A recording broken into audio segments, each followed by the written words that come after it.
Okay, everybody ready? Well, I'm here with Congressman Jason Smith, who's the ranking member of the House Budget Committee, and we're going to put a fine point on this week. The good news for the American consumer, there's not going to be any more inflation in your stockings because of Build Back Better. I want to thank Senator Manchin and others for standing their ground, and my belief is that Build Back Better never gets better. It will never get better. You can't make this thing, you can't put lipstick on a pig, and when it comes to inflation and deficit spending, this thing is a monster pig. So let's start with this idea. Our Democratic colleagues say that the CBO score is fake.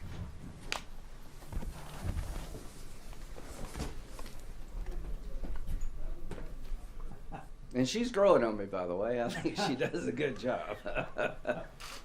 This is a fake CBO score that's not based on the actual bill that anybody is voting on. Press Secretary Jen Psaki. Okay? Next. Senator Durbin, one of my closest friends. He's a good guy. Senator Graham is making up numbers. It's Lindsey at his best. You know, he's waxing the loyal followers of Donald Trump, who apparently must be the CBO. And Republicans have some preposterous number to quote on the air. We know what the cost is going to be, and it's nowhere near that. To my good friend, Senator Durbin, I promise you I'm not Svengali. Neither one of us have hold over CBO. We didn't make up the numbers. They analyzed the bill. We'll talk about that later, but I find that the White House spokesperson and Senator Durbin are attacking the CBO because if they can't successfully pull that off, they're in trouble. Here's the problem with their attack on CBO. I feel like I'm on Wheel of Fortune here. Okay. There was another time where there was a different view of the CBO. The estimates from the CBO, which is really, as you know, the gold standard. No Republican or Democrat questions it. President Biden back in 2010. So I want the American people to know that this score from the CBO about the actual cost of the bill is not fake, it's real. The effect on the deficit is not fake, it's real. And so let's go talk about what they've said about this bill in terms of cost. President Biden said, "My Build Back Better agenda costs $0. My plans are fiscally responsible. They are fully paid for. They don't add a single penny to the deficit." Vice President Harris, "Let me be clear. Our Build Back Better Act is fully paid for. It reduces the deficit by more than $100 billion over the next 10 years, December the 2nd, 2021. Treasury Secretary Yellen, Build Back Better is fully paid for, or even more than fully paid for. Speaker Pelosi, Build Back Better is solidly paid for.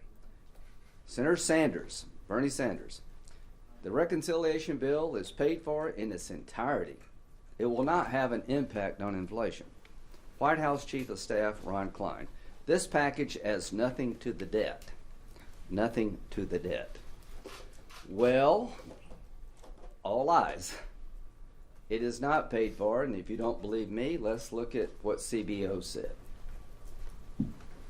CBO said that the deficit will increase by $3 trillion. So when the President, the Vice President, the Treasury Secretary, the Speaker of the House, Senator Bernie Sanders as Chairman of the Budget Committee, and the Chief of Staff to President Biden, Ron Klein, say it is fully paid for, it will not add to the deficit, CBO says that's not true. CBO says it will add $3 trillion to the deficit. Who do you believe, them or CBO? And what happened here?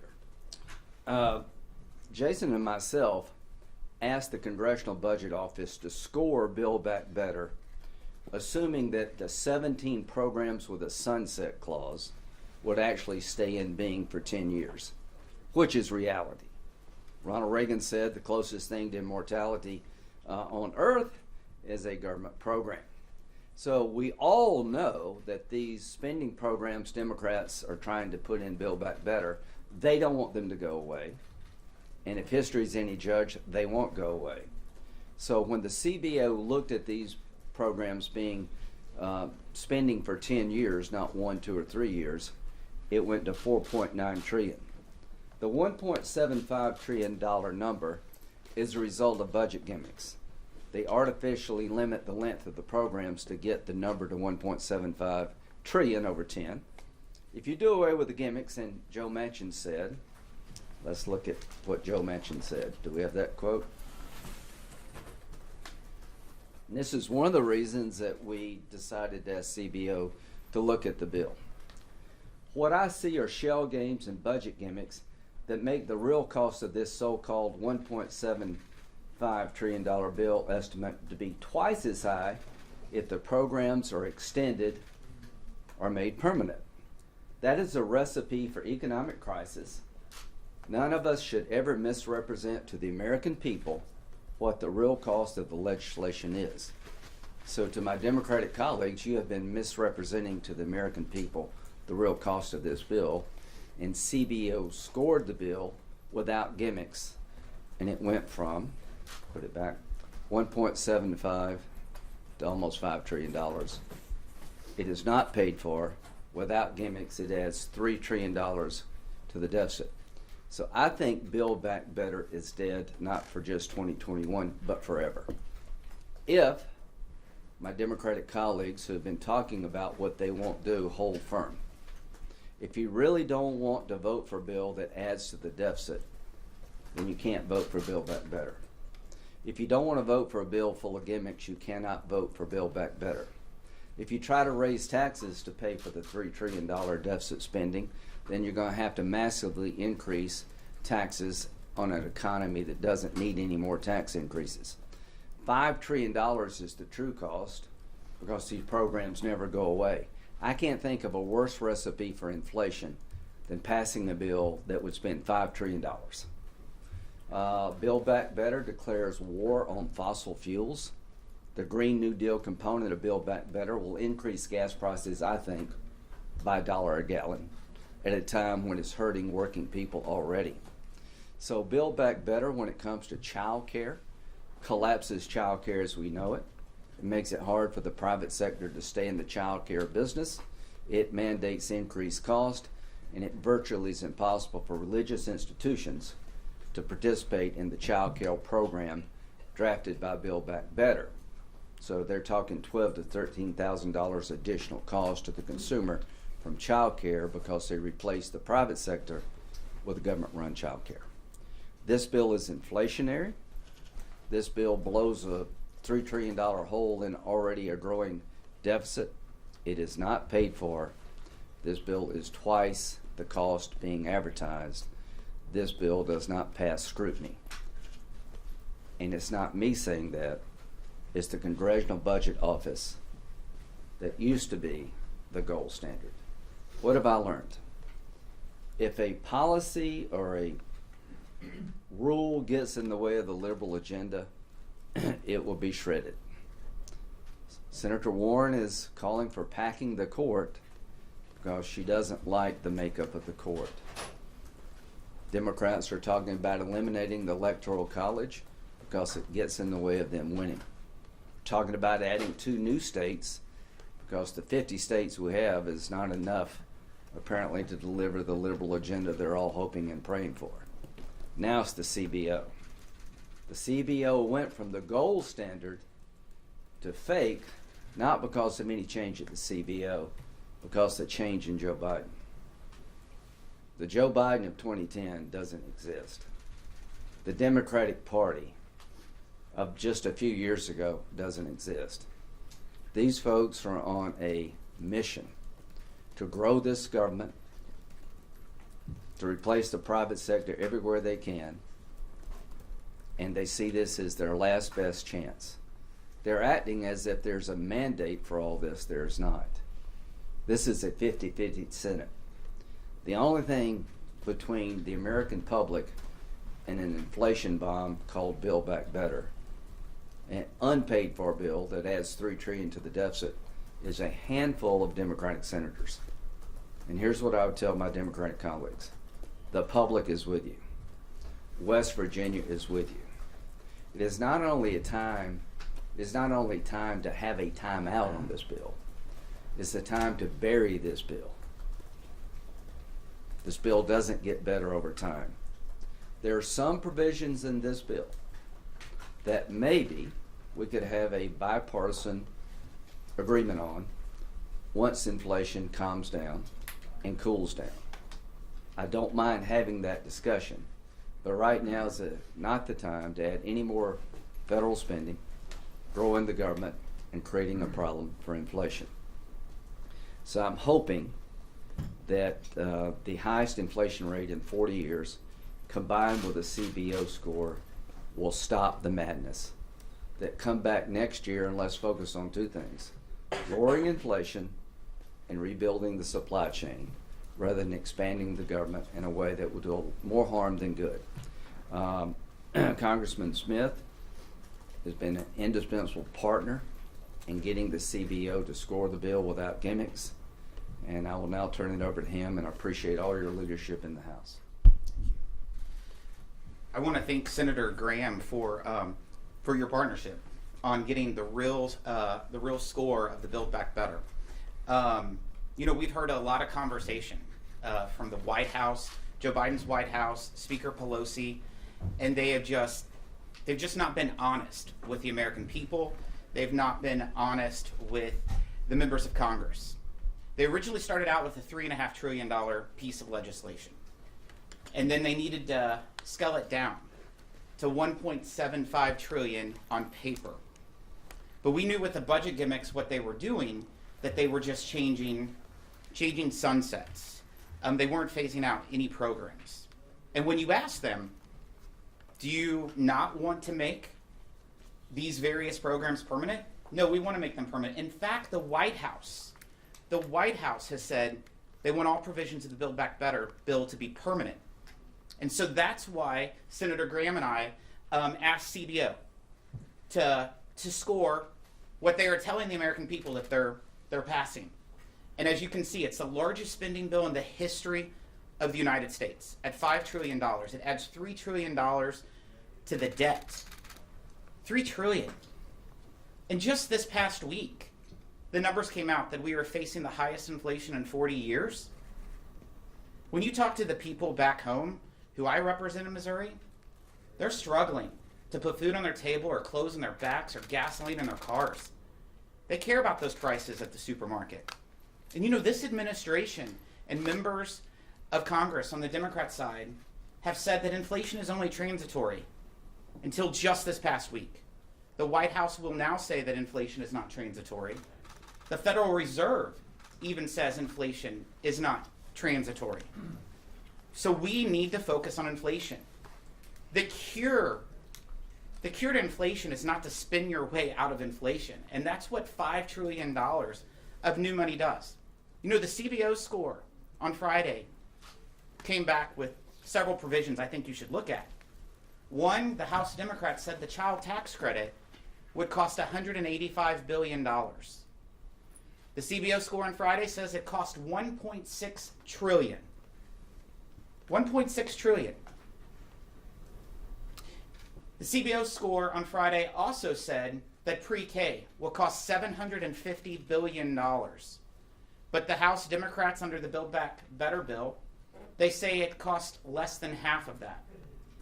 And then you look at the Obamacare subsidies. House Democrats and Build Back Better says it costs $74 billion. Under the CBO score on Friday, they say $220 billion. So are they not wanting to make these programs permanent?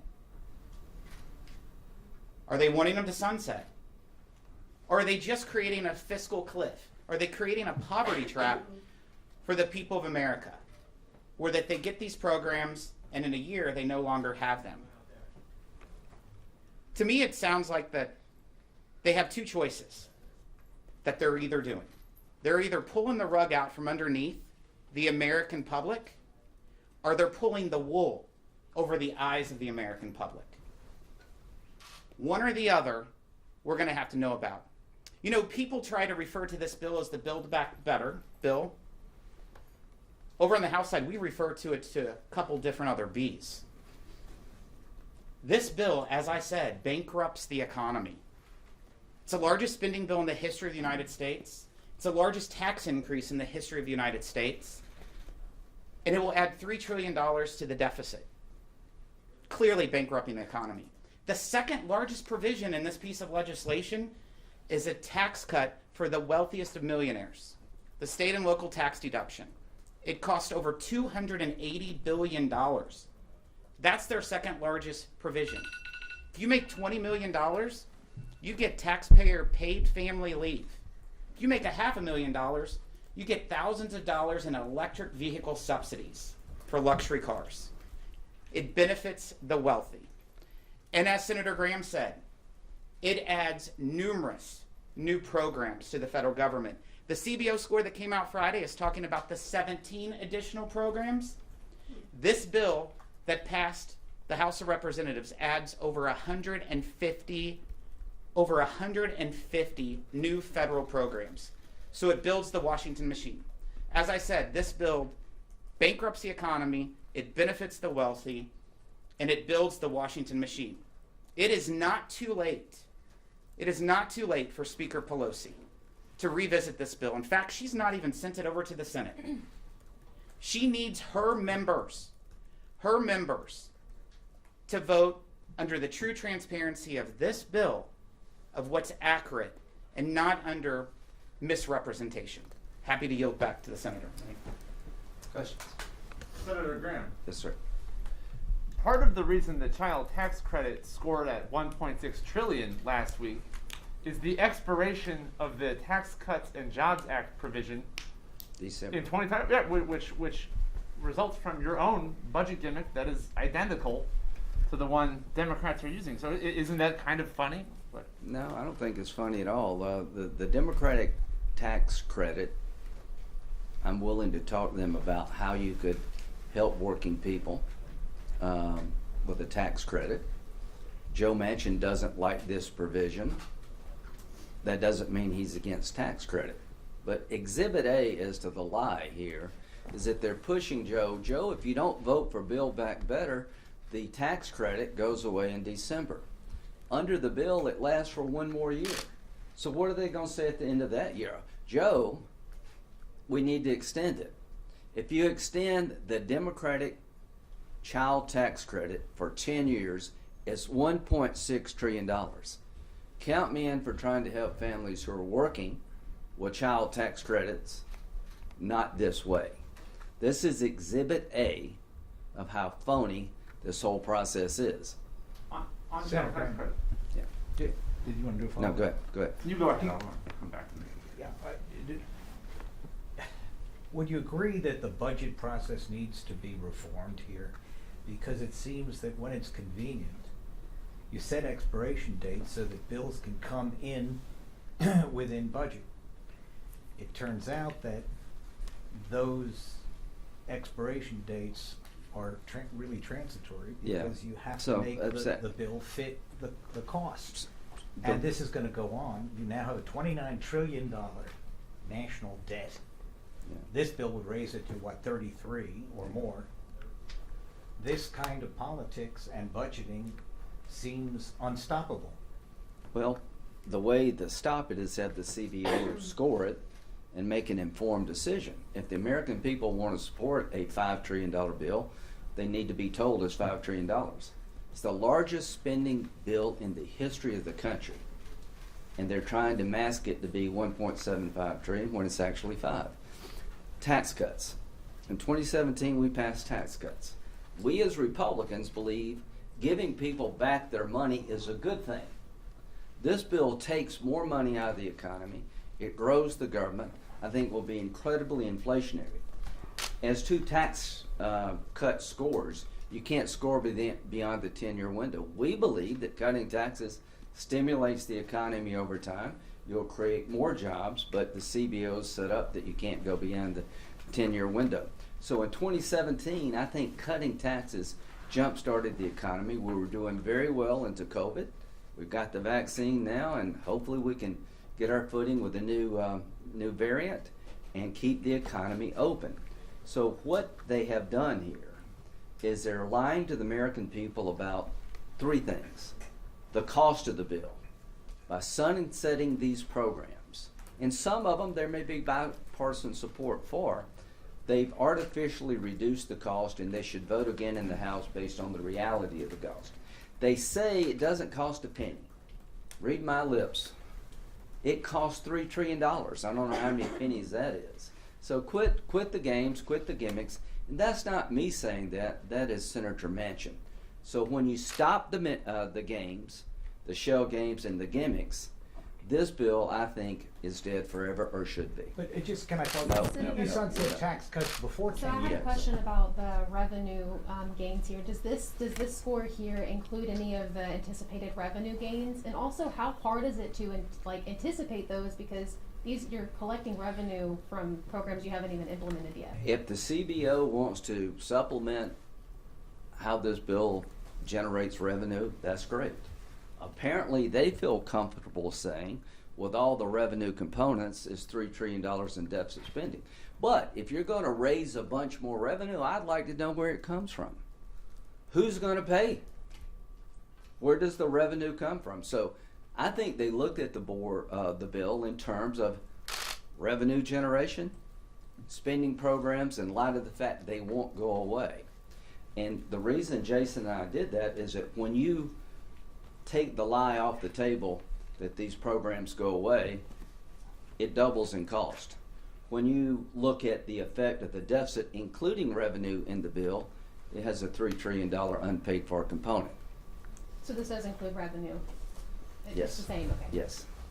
How often have you spoken with Joe Manchin this week about this? And I spoke to Joe when the numbers came out. I haven't spoken to him since. So he was the first person I called when the CBO score came out.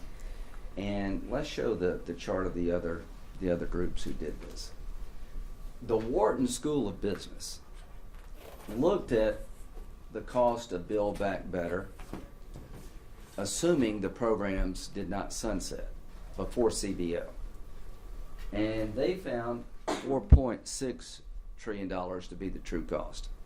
Joe had been working with Wharton, unbeknownst to me, because he trusts them, and he said, would you look at this bill without the sunsets?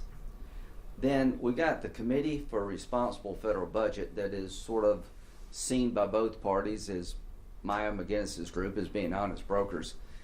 They looked at the bill without the sunsets and including the revenue. Is $4.8 trillion. So when CBO came back using the same methodologies, they actually went to 4.9 if you include interest. It's over 5 trillion.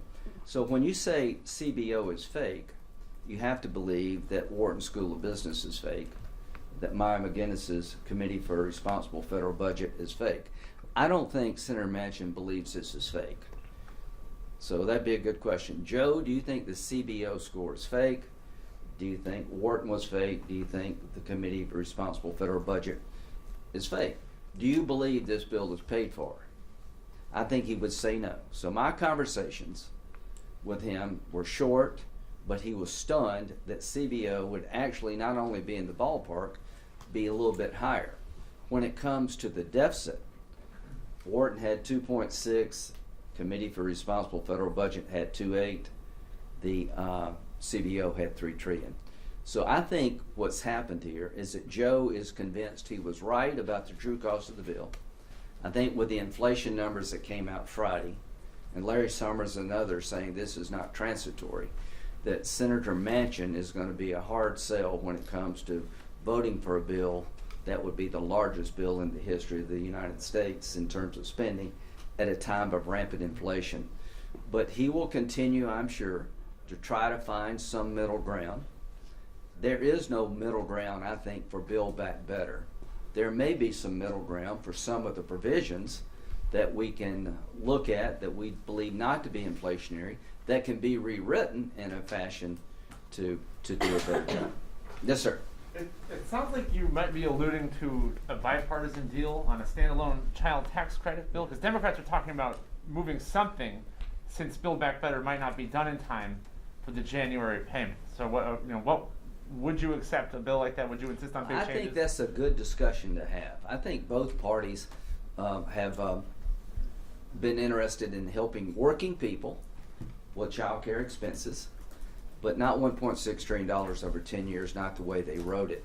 So I guess what I'm saying as a Republican, and I'll let Jason speak to this in a moment, that there are some things that maybe we could find common ground on, but what we're being offered to vote on in the Senate and what they voted on in the House is a complete non-starter, is an inflationary bomb, it's a $3 trillion unpaid for bill that will do far more harm to the economy than anything it could help. Thank you, Senator Graham. I was proud to work with President Trump in doubling the child tax credit back in the 2017 Tax Cut and Jobs Act. I served on the Ways and Means Committee. That was the provision that I pushed for. As you know, it went from $1,000 to $2,000. I think it's interesting. Don't get confused. What they're trying to extend is their temporary child tax credit from the first reconciliation bill in March. It's not the Tax Cut and Jobs Act from 2025 that expires. That goes to show that's another temporary program in their last reconciliation bill that was supposed to expire now, that they're now trying to not make temporary anymore, which proves what we've said here all along. And in that, also in that reconciliation bill, they took out the work requirements. As Senator Graham says, there is a bipartisan approach, I think, on both sides of the building, of a child tax credit that helps working families and the working class. If you brought back the work requirement, though, that's not going to work for Democrats, because the whole idea of having a continuous program would be, we don't want to exclude the millions of people whose income is beneath that $2,500 threshold from the Tax Cuts and Jobs Act. Well, they don't pay taxes. Right.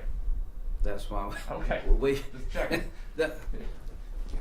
I think most Americans would appreciate a tax credit, but most Americans, you have to have a tax liability. But we have programs for people who work. Ronald Reagan started, what's it called? You seem smart. What's the program? Earned Income tax. Yeah, that was an idea for people who work but still didn't make enough money to pay taxes, that they got some help. So that program already exists. What Jason's talking about is a new program that's not what we did in 2017. And let's talk about, I'll speak for myself. I believe climate change is real. Electric vehicles are coming. There'll be a day in America where most cars are electric. That'll be good for the environment. We need to put the infrastructure in place. We need to have a reasonable transition and not declare war on fossil fuels. We need to be able to extract fuels here at home so we don't have to buy fossil fuels from people who hate our guts. The tax credit for electrical vehicles in this bill is just unbelievably bad government. They increase tax credits for electric vehicles, but I think there's $4,500 of the $12,500, I can't remember the actual number, that you only get if you buy an electric vehicle made by a union plant, and that gives you one choice, the Chevy Volt, I believe. We're making BMWs in South Carolina and Volvos. They're making cars in West Virginia. So Build Back Better is offensive. I mean, if you really believed in the environment, what does it matter who makes the car? Why would you want to punish companies that came to America to create good jobs from Americans by taking a tax credit off the table and giving it to a union plant? Because they're trying to reward their political allies. This is another example of why this bill stinks. All right, one last question. Yes. So we're talking about the policies here. I'm wondering, do you think that this is an effort to like radically reshape the way America is? I mean, and what are the most concerning policies when we talk about these things? It's kind of more towards socialism. Good question. I think there is an effort by the liberal part of the party, which is now the dominant part of the party, to take this moment of having the House, the White House, and the Senate and dramatically reshape America. And the only thing that stops them is a united Republican Party. You got to remember, I'm one of 19 Republicans. that worked with Democrats to pass a $1.2 trillion infrastructure package because I thought it made sense. Every Republican in the House and the Senate that I know of, certainly in the Senate, opposes Build Back Better. That ought to tell you a lot about the quality of the product. Why do we oppose it? We believe it's $5 trillion, not 1.75.